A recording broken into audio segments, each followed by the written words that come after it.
प्रधानमन्त्री सुशीला कार्कीका प्रमुख स्वकीय सचिव आदर्श कुमार श्रेष्ठले जेनजीका नाममा श्रीमती साली र भान्जीलाई जागिर खुवाएपछि चौतर्फी आलोचनाका पात्र बनेका छन्। जेनजी आन्दोलनमा शहीद भएका परिवार र घाइतेलाई दिने भनेको जागिरमा आदर्शले श्रीमती संगीता श्रेष्ठलाई जागिर खुवाएका छन्। सर्वोच्च अदालतमा करारमा नायब सुभाष सरहको सफ्टवेयर सपोर्ट पर्सनमा कार्यरत आदर्शलाई प्रधानमन्त्री कार्कीले विशिष्ट श्रेणी सचिव सरहको सेवा सुविधा पाउने गरी प्रमुख स्वकीय सचिव बनाएकी थिइन्।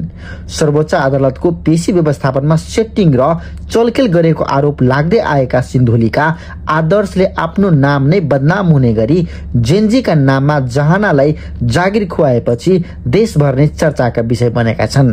उनले सर्वोच्च अदालतमा जस्तै प्रधानमन्त्रीको स्वकीय सचिवमा समेत सेटिङ मिलाएर परिवारका सदस्य र नातेदारलाई व्यवस्थापन गरेको व्यापक चर्चाको विषय बनेका छन्। अहिले उनको यो कार्यको सामाजिक सञ्जालमा व्यापक रूपमा विरोध भइरहेको छ भने जेनजीका अगुवाहरूले समेत यो कार्यलाई नराम्रो मानेका छन्।